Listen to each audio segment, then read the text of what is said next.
اعوذ باللہ من الشیطان الرجیم بسم اللہ الرحمن الرحیم الرجال قوامون علی النساء صدق اللہ مولانا العظیم وبلغنا رسولہ النبی الکریم۔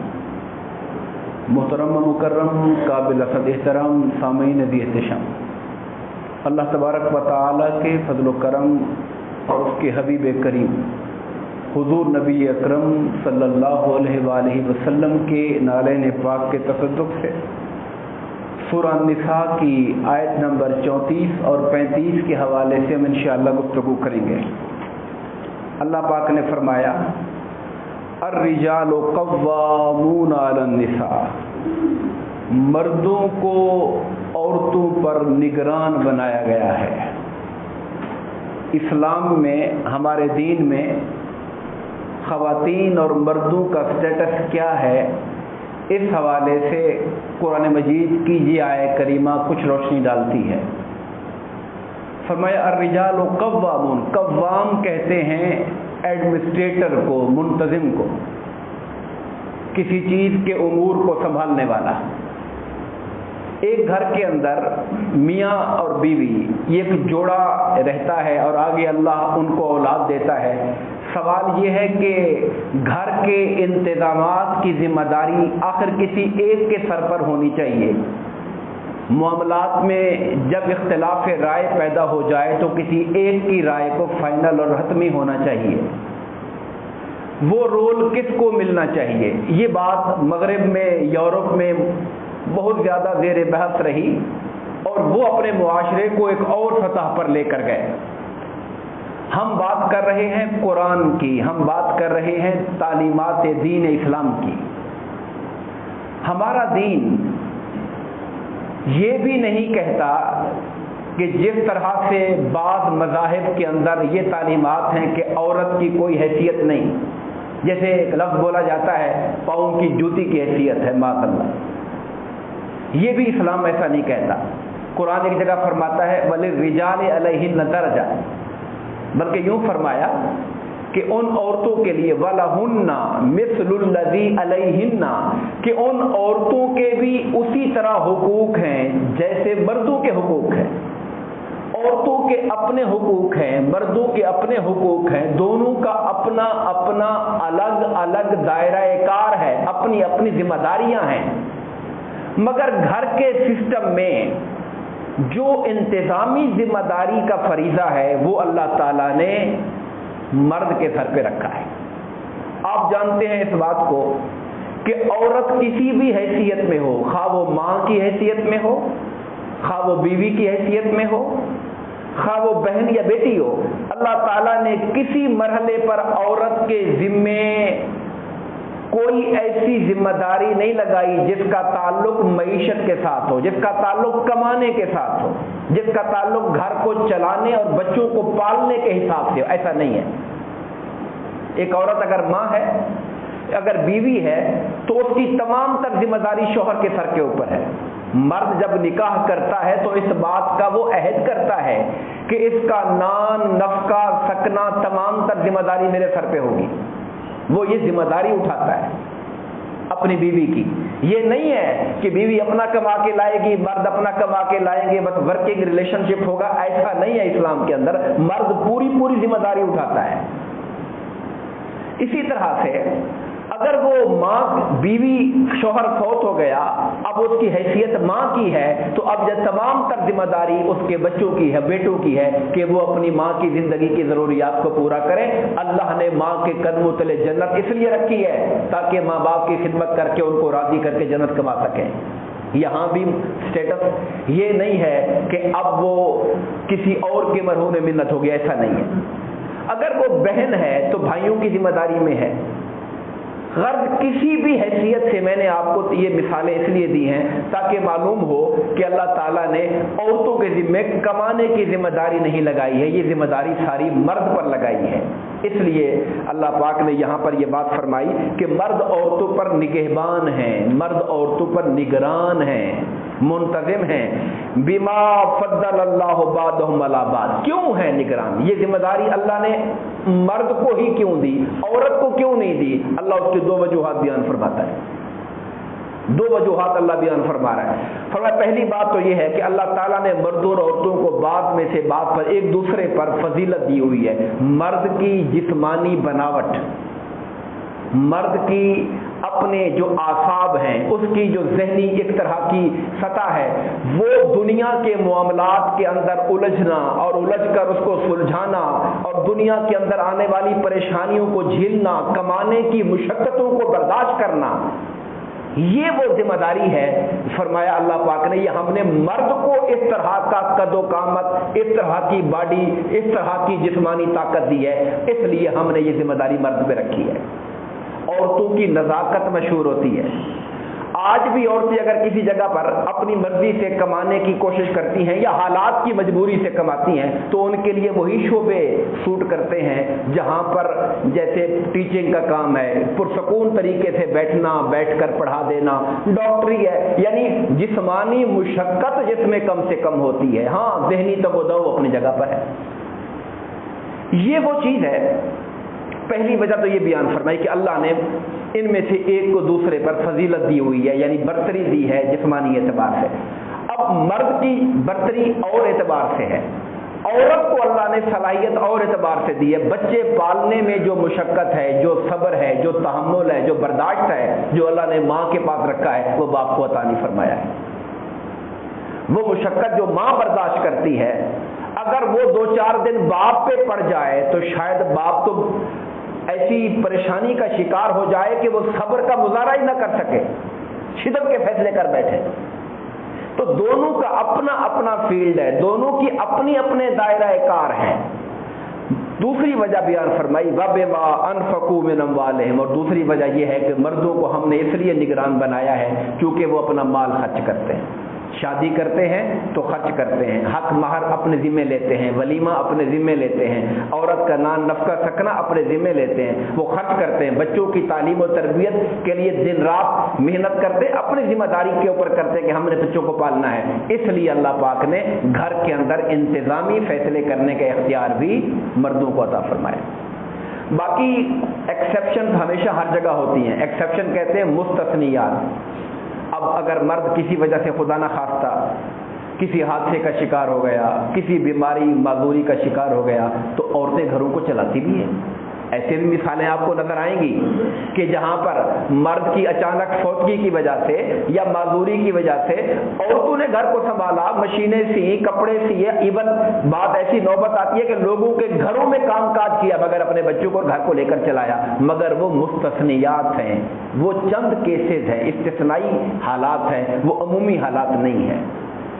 اگر کوئی یہ مثال دے کہ جی یورپ کے معاشرے کے اندر تو مرد اپنا کرتا ہے اور عورت اپنا کرتی ہے، ہم کہیں گے بنیادی طور پر اسی اپروچ سے ہی اسلام کو اختلاف ہے۔ اسلام نے عورتوں کے جو ذمے لگائے، علامہ اقبال کو پڑھ کے دیکھیے، علامہ کہتے ہیں کہ میری ایک بات سن لو، بغور سن لو، کہ اگر بطول باش، عورت سے کہتے ہیں اے عورت تو بطول بن جا، یعنی سیدہ کائنات کے نقش قدم پر چل، اپنے آپ کو زمانے کی نگاہوں سے چھپا لے اور گھر میں بیٹھ کر اپنے بچوں کی تربیت کر، اگر تو یہ کام کرے گی ساری قومیں مر سکتی ہیں، مسلمان کبھی نہیں مر سکتا ہے دنیا کے اوپر اگر آنے والی نسلوں کی مائیں تربیت کریں۔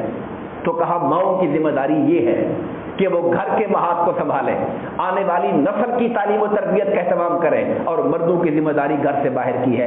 یہی سیم کام کیا تھا آقا نے جب حضرت علی مرتضیٰ کا نکاح سیدہ کائنات سے ہوا تھا تو ان دونوں کے درمیان تقسیم یہی کی تھی کہ علی گھر سے باہر کے کام کریں گے اور سیدہ کائنات گھر کے اندر کے کام کریں گی۔ ہماری ماؤں بہنوں کے لیے اس سے بڑا اسوہ کیا ہو سکتا ہے کہ سید المرسلین محبوب رب کائنات کی بیٹی جو جنت کی عورتوں کی سردار ہے، وہ اپنے ہاتھوں سے گھر کی چکی بھی پیستی ہیں، جھاڑو بھی لگاتی ہیں، پانی بھی بھر کے مشکیزیں اٹھا کے لاتی ہیں اور اپنے گھر کے اندر نظام کو چلاتی ہیں۔ اس سے بڑا اسوہ ہمارے پاس کوئی اور مثال نہیں ہو سکتی ہے۔ فرمایا فالصالحات، پس جو نیک بیویاں ہیں، وہ کون ہوتی ہیں نیک عورتیں؟ قانتاتن، جو فرما بردار ہوتی ہیں اپنے شوہروں کی، حافظات للغیب بما حفظ اللہ، اور اپنے شوہر کی غیر موجودگی میں اپنی عزت و آبرو اور شوہر کی مال اور اولاد کی حفاظت کرنے والی ہوتی ہے۔ یہ ہے نیک بیویوں کی خوبی کہ اپنے شوہروں کی فرما بردار ہوتی ہیں اور شوہر کی غیر موجودگی میں اپنے گھر، عزت و ناموس اور مال و اولاد کی محافظ و نگران ہوا کرتی ہیں۔ آگے فرمایا گھر ہے، میاں بیوی کا تعلق ہے، ظاہر ہے وہ ہمارے یہاں ایک مثال دی جاتی ہے، دو برتن بھی اکٹھے رکھے ہوں تو وہ بھی ٹکرا کے آواز پیدا کر لیتے ہیں۔ یہ تو مرد اور عورت ہیں، جوڑا ہے، ان کی اپنی عقل، اپنا خیال، اپنی سوچ، اپنی ترجیحات ہوتی ہیں، اختلاف رائے ہوتا ہے، گھروں میں جھگڑا اختلاف بھی پیدا ہو جاتا ہے۔ مگر یاد رکھیے اختلاف الگ چیز ہے، اختلاف الگ چیز ہے، مخالفت الگ چیز ہے۔ رائے کے اختلاف کو اسلام نے کبھی ناپسند نہیں کیا، بیٹا بھی باپ سے اختلاف کر سکتا ہے رائے کا، مگر ادب احترام کے دائرے میں رہتے ہوئے۔ بیوی بھی اپنے شوہر سے اختلاف رائے رکھ سکتی ہے، اس کو حق ہے، وہ کر سکتی ہے، مگر اس اختلاف کو ضد اور مخالفت بنا کر گھر کے ماحول کو تباہ و برباد کرنا یہ دانشمندی نہیں ہو سکتی ہے۔ اسلام یہ کہتا ہے اگر ایسے حالات آ جائیں کہ عورت کی طرف سے نافرمانی کا خطرہ ہو، نافرمانی کا خطرہ ہو عورت کی طرف سے، اور یہ بغاوت یعنی کہ جیسے بعض اوقات گھروں کے اندر ایسی صورتحال ہو جاتی ہے کہ عورتیں شوہروں کے خلاف کھڑی جاتی ہیں، بچوں کو بانٹنا شروع کر دیتی ہیں، بچوں کے ذہن خراب کرنا شروع ہو جاتے ہیں، یہ نوبت بھی بعض آ جاتی ہے۔ اللہ پاک فرماتے ہیں واللاتی تخافون نشوزہن، وہ عورتیں جن سے تم کو نافرمانی کا اندیشہ ہو کہ یہ رہ راست پہ نہیں آ رہی ہیں، فائزوہن، تو اللہ نے ان کی اصلاح کے لیے 3 نکاتی فارمولہ دیا۔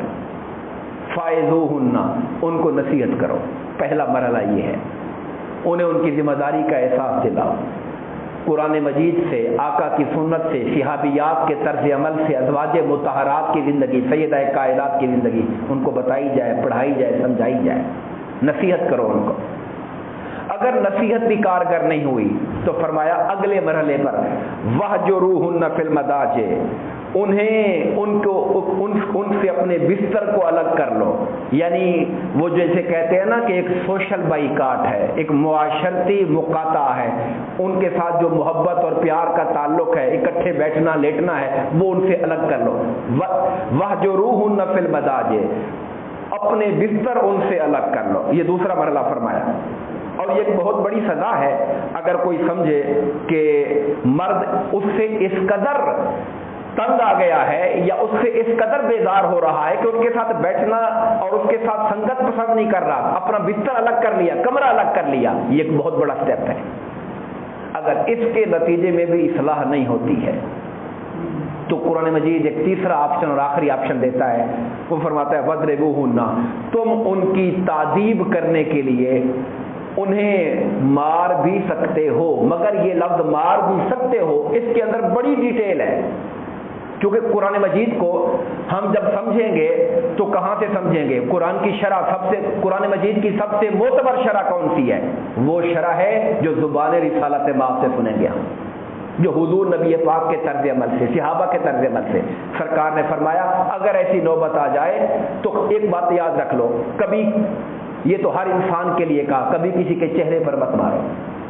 دوسرا فرمایا کہ ایسا نہ مارنا کہ جس سے جسم پر نشان پیدا ہو جائے، نشان پیدا کرنے والا مارنا، اس سے سرکار دو عالم نے منع فرمایا۔ اور بعض علماء نے یوں کہا اس کی شرح میں کہ ایسے ہی سمجھو جیسے مسواک ہے، مسواک، اس سے جیسے کسی کو بندہ مسواک کی کیا ضرب ہے، مسواک سے کیا مارنا ہے، مگر مقصود کیا ہے؟ اپنی ناراضگی اور غصے کا اظہار کرنا ہے کہ میں آپ کے طرز عمل سے راضی نہیں ہوں، خوش نہیں۔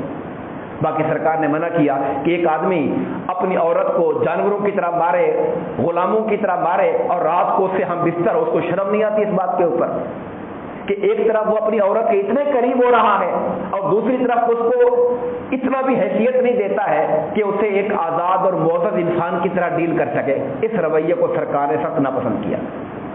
مدینہ منورہ میں جب یہ آیت کریمہ نازل ہوئی اور بعض لوگوں نے آ کر شکایت کی کہ ہماری جو عورتیں ہیں وہ ہم پر بڑی منہ زور ہو گئی ہیں اور ہمارے بات نہیں سنتی ہیں. سرکار نے فرمایا کہ اس آیت کی روشنی میں تم انہیں تعذیب کر سکتے ہو. ان میں سے کسی نے جب عورت کو مارنا شروع کر دیا تو عورتیں حضور کے گھروں میں آ گئیں, ازواج مطہرات سے آ کر ملی اور کہا یا رسول اللہ مرد ہمیں مارتے ہیں. تو سرکار نے مسجد نبوی میں خطبہ دیا کہ وہ لوگ جو مردوں کو مارتے ہیں وہ اچھے لوگ نہیں ہیں. سرکار نے برسر منبر کہا کہ وہ لوگ جو عورتوں کو مارتے ہیں وہ اچھے لوگ نہیں ہیں. میں یہ بات اس لیے وضاحت کر رہا ہوں کہ کوئی صرف مارنے کی بات سن کر یہ نہ کہے کہ اللہ نے کہا مارا کرو عورتوں کو, اس لیے وضاحت کرنی پڑ رہی ہے. اور یاد رکھیے ہمارے لیے سب سے بڑی چیز سرکار کا اسوہ حسنہ ہے. سرکار کے نکاح میں ایک وقت میں 9 بیویاں رہیں, مگر سرکار دو عالم کی پوری سیرت اٹھا کر دیکھ لیجئے, ساری حدیثیں پڑھیے, ایک موقع ایسا نہیں آیا کہ سرکار نے کسی بیوی پر ہاتھ اٹھایا. ایک بھی ایسی مثال نہیں ہے کہ 9 ازواج مطہرات میں سے کسی ایک پر بھی آقا نے ہاتھ اٹھایا ہو. ایسی کوئی مثال سرکار کی سیرت طیبہ کے اندر موجود نہیں ہے. بلکہ میرے آقا کا یہ فرمان موجود ہے کہ بڑا دلچسپ فرمان ہے, آپ غور سے سنیے گا. سرکار نے فرمایا یغلبن کریمن, یہ عورتیں وہ ہیں ان کا مزاج ایسا ہے کہ شوہر اگر نرم ہو, اچھے کریم اخلاق کا مالک ہو تو عورتیں اس پر غالب ہو جاتی ہیں. مرد کی نرمی کا فائدہ یہ ہوتا ہے کہ عورت اوپر غالب ہو جاتی ہے اور اپنی مرضی کرتی ہے. وَيَغْلِبُهُنَّ لَئِيمًا, اور فرمایا جو ذرا بدخلق قسم کا بندہ ہوتا ہے وہ عورتوں کو نیچے لگا کے رکھتا ہے اور اپنے آپ کو غالب رکھتا ہے. یہ سرکار نے 2 باتیں بتا کے فرمایا میں کیا کرتا ہوں, میں احب ان اکون کریما مغلوبا, میں یہ چاہتا ہوں کہ میرے اخلاق اچھے ہی رہیں بھلے میں مغلوب ہی کیوں نہ رہوں. مجھے مغلوب ہونے سے کوئی آر نہیں ہے مگر میں بد اخلاق نہیں بننا چاہتا ہوں, میرے اخلاق اچھے رہنے چاہیے. مگر بات یاد رکھیے سرکار کا یہ جو فرمانا ہے مغلوب ہو جاؤں, اس کا مطلب یہ ہے کہ وہ امور جو شریعت میں جائز ہیں, جو مباح ہیں, اگر کوئی حرام کام آ جائے تو میرے مصطفیٰ سے بڑھ کر اس سے بچنے والا کوئی نہیں ہو سکتا ہے. ام المومنین عائشہ صدیقہ فرماتی ہیں سرکار ہمارے ساتھ بیٹھے ہوتے تھے گھر کے اندر خوشگوار ماحول میں, اذان کی آواز آتی تھی تو ایسے لگتا تھا کہ حضور ہمیں پہچانتے بھی نہیں ہیں, حضور اللہ کی بلاد پر کھڑے ہو جایا کرتے تھے. پھر وہ محبتیں دوستیاں وہ تعلق سارا نیچے رہ جاتا ہے, خدا کا بلاوا سب سے اوپر ہے. تو میں جو حضور کی مثال دے رہا ہوں سرکار کی کہ میں مغلوب ہو جاؤں کوئی بات نہیں مگر میں اخلاق اپنا اچھا رکھنا چاہتا ہوں, اس کا مطلب یہ نہیں ہے کہ سرکار بیویوں کی خاطر ناجائز کام کر لیں یا جو اللہ کو پسند نہیں حضور کر لیں جو کہ بیوی کو راضی رکھنا ہے, ایسا نہیں ہے. حدود شریعت کے اندر رہتے ہوئے اگر انسان بھی اپنی رائے چھوڑ کر بیوی کی رائے مان لے تو اس میں کوئی مردانگی ختم نہیں ہو رہی انسان کی. یہ اخلاق ہے, یہ محبت ہے, یہ پیار ہے, جائز حدود کے اندر رہتے ہوئے. اور آخری بات جو میں عرض کرنا چاہتا ہوں, سارے مرحلے کر کے دیکھ لیے میاں بیوی کے حالات ٹھیک نہیں ہو رہے. اب جب سمجھانے سے بھی ٹھیک نہیں, بستر الگ کر لیا تب بھی ٹھیک نہیں, اور مارا سمجھایا جو کچھ کیا پھر بھی حالات ٹھیک نہیں. اب ایسے گھر کا چلنا کیسے ممکن ہے, ایسا گھر کیسے چلے گا؟